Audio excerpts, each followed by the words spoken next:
नमस्कार, मैं रचना शर्मा। चढ़ती कला टाइम टीवी देख रहे सभी दर्शकों का स्वागत करती हूं। आप देख रहे हैं उत्तर प्रदेश के समाचार। मॉरिशस के प्रधानमंत्री डॉक्टर नवीन चंद्र रामगुलाम आज अयोध्या पहुंचे हैं। इस दौरान उन्होंने परिवार समेत श्री राम जन्मभूमि में रामलला के दर्शन किए। एयरपोर्ट पर उनका स्वागत मुख्यमंत्री योगी आदित्यनाथ ने किया। इस मौके पर सुरक्षा के विशेष इंतजाम किए गए। विदेशी मेहमान के आगमन की तैयारियों में कोई कसर नहीं दिखी। मॉरिशस के प्रधानमंत्री के साथ उनके परिवार के सदस्य, मॉरिशस के प्रधानमंत्री कार्यालय के वरिष्ठ अधिकारी और कैबिनेट के मंत्री भी मौजूद रहे। मॉरिशस के प्रधानमंत्री ने इस दौरान रामलला और राजा राम के दर्शन करने के साथ मंदिर निर्माण कार्यों का अवलोकन भी किया। राम जन्मभूमि परिसर में जटायु और अंगद टीले पर पहुंचकर भगवान शिव का जलाभिषेक भी किया। यहां पर श्री राम जन्मभूमि तीर्थ क्षेत्र के पदाधिकारियों की ओर से उनका भव्य स्वागत किया गया। डॉक्टर रामगुलाम रामलला के दर्शन करने वाले दूसरे प्रधानमंत्री हैं। अभी 5 सितंबर को भूटान के प्रधानमंत्री दासो शेरिंग तोब्गे अयोध्या आए थे और तब उनके स्वागत के लिए कृषि मंत्री सूर्य प्रताप शाही आए थे। मॉरिशस के प्रधानमंत्री ने रामलला के दर्शन करके अपने आप को भाग्यशाली माना। उन्होंने कहा कि श्री राम जन्मभूमि पर आकर वे बहुत अच्छा महसूस कर रहे हैं। उन्हें आनंद की अनुभूति हो रही है।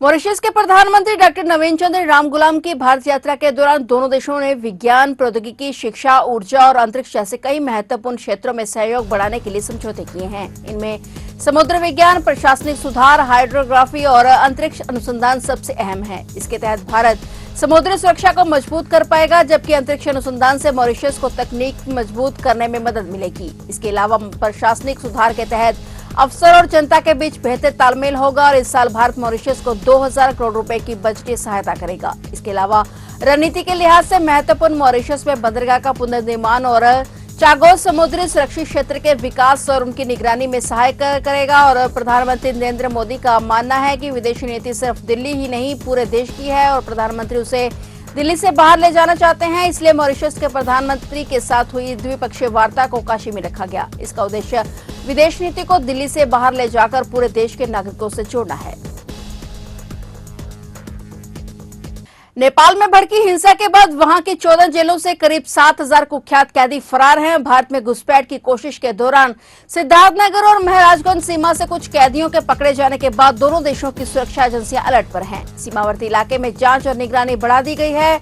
एसएसबी 50वीं वाहिनी के जवानों ने नेपाल से भारत में प्रवेश की कोशिश में एक संदिग्ध को पकड़ा है और वह नशीली दवाओं की तस्करी के केस में नेपाल के तोलिवा जिला जेल में 3 साल की सजा काट रहा था। एसएसबी ने विधिक कार्रवाई करते हुए सिकंदर को नेपाल पुलिस के सुपुर्द कर दिया। कपिल वस्तु सिद्धार्थनगर और बलरामपुर से तो दांग, बलरामपुर, श्रावस्ती और बहराइच जनपद के बॉर्डर से सटा हुआ है। इन जिलों की जेलों से फरार कैदियों के भारतीय सीमा में घुसपैठ की आशंका है। कपिल वस्तु समेत नेपाल की विभिन्न जेलों से भागे 85 कैदी और बंदी पकड़े जा चुके हैं। इनमें से 72 कपिल वस्तु के और 13 अन्य जिलों की जेलों में बंद हैं। बॉर्डर की फोर्स सुरक्षा एजेंसियों से समन्वय स्थापित कर रही है ताकि कैदी सीमा पार करने की कोशिश करते हुए तो पकड़ लिए जाएं। जिन बॉर्डर से जहां भागने की आशंका है वहां चौकसी बढ़ा दी गई है।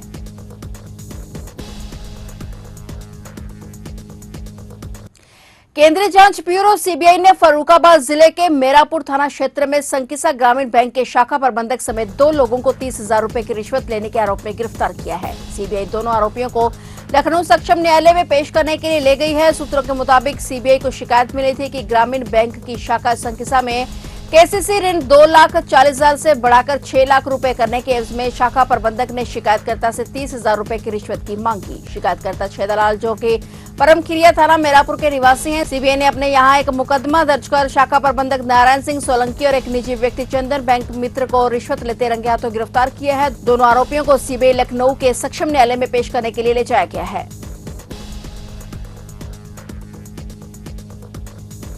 उत्तर प्रदेश की राजधानी लखनऊ के काकोरी इलाके में एक रोडवेज बस के अनियंत्रित होकर पलट जाने से 5 यात्रियों की दर्दनाक मौत हो गई, जबकि 10 अन्य घायल हो गए।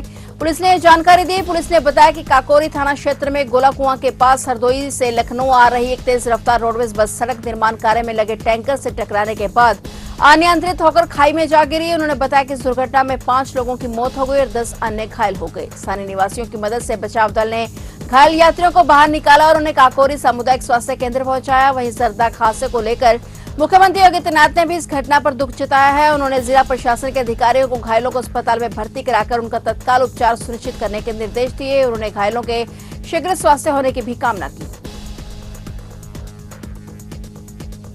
सुप्रीम कोर्ट द्वारा टीईटी अनिवार्यता के दिए गए आदेश से नाराज महोबा में Uttar Pradesh junior high school शिक्षक संघ के बैनर तले शिक्षकों ने कलेक्ट्रेट में धरना देकर प्रदर्शन किया। शिक्षकों के आदेश में शिक्षक पात्रता परीक्षा यानी टीईटी को अनिवार्य करने की बात कही गई है, जिसमें पूर्व में नियुक्त हजारों शिक्षकों की सेवा पर संकट गहराने लगा है, जिसको लेकर प्रधानमंत्री और मानव संसाधन विकास मंत्री को संबोधित एक ज्ञापन भी सौंपा गया है। शिक्षक संघ का कहना है कि वर्ष 2010 से पहले नियुक्त शिक्षकों ने सेवा शर्तों के तहत लंबा कार्यकाल पूरा किया है और उनकी सेवाएं नियमित की गई थी, लेकिन नए आदेशों के चलते उनकी नौकरी खतरे में पड़ सकती है। संगठन का कहना है कि 23 अगस्त 2010 को लागू शिक्षा अधिकार अधिनियम और 2011 में आए संशोधन के बाद भी इन शिक्षकों की सेवाएं सुरक्षित थी। अब नए फैसले से न केवल शिक्षकों बल्कि उनके परिवारों के सामने भी आजीविका का संकट खड़ा हो गया है। धरने में बैठे अध्यापकों ने कहा कि इस फैसले से लगभग 700 अध्यापक और प्रदेश के लगभग 4 लाख शिक्षक इस फैसले से प्रभावित होंगे। कई शिक्षक उम्रदराज हो चुके हैं और नई पात्रता परीक्षा देना उनके लिए असंभव है और वहीं महिला शिक्षकों और दिव्यांगजनों पर इसका विशेष दुष्प्रभाव पड़ेगा।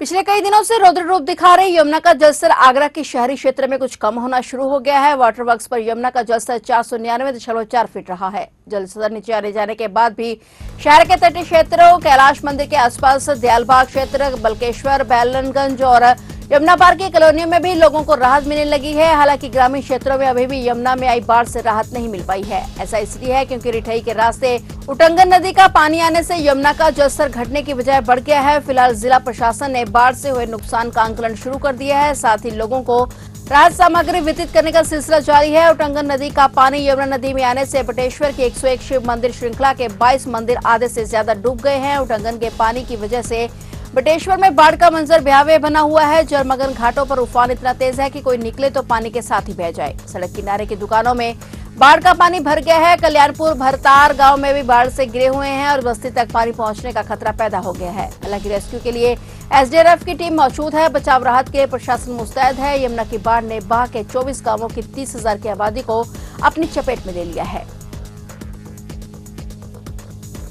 आगरा के शाहगंज के सराय ख्वाजा में मकान का जर्जर छज्जा भर भराकर गिर गया। उससे घर के बाहर चारपाई पर बैठे पड़ोसी चालक आफ्ताब, उसकी पत्नी, 2 साल की बेटी और 4 साल का बेटा मलबे में दब गए। हादसे में बच्चे की मौत हो गई। छज्जा गिरने से पीड़ित आफ्ताब का परिवार संकट से जूझ रहा है। पत्नी और बेटी एसआर मेडिकल कॉलेज में भर्ती हैं। बेटी आतिफा आईसीयू में है और सराय ख्वाजा में आफ्ताब का परिवार छज्जा गिरने से मलबे में दब गया था। आफ्ताब, उनकी पत्नी फरहीन, बेटा रफत और बेटी आतिफा घायल हुए थे। रफत की मौत हो गई। आफ्ताब को प्राथमिक उपचार के बाद छुट्टी दे दी गई। आफ्ताब के भाई लाला ने बताया कि फरहीन को होश तो आ गया है लेकिन किसी को पहचान नहीं पा रही है। आतिफा आईसीयू में है। राजस्व विभाग की टीम घर पर आई थी। उसने परिवार को 4 लाख रुपए की आर्थिक मदद देने की बात कही है। वहीं रफत का शव पोस्टमार्टम के बाद जब घर आया तो परिजनों में चीख पुकार मच गई। बस्ती वालों की आंखें नम हो गई। देर शाम उसे दफना दिया गया।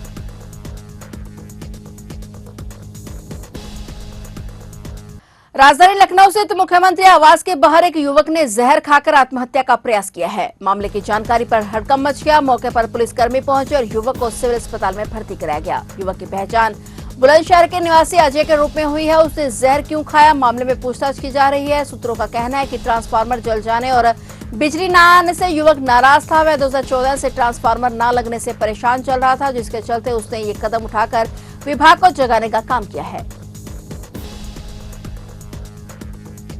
फिलहाल उत्तर प्रदेश के समाचारों में इतना ही। और नए समाचारों के साथ फिर से हाजिर होंगे। तब तक के लिए देखते रहिए चढ़ती कला टाइम टीवी।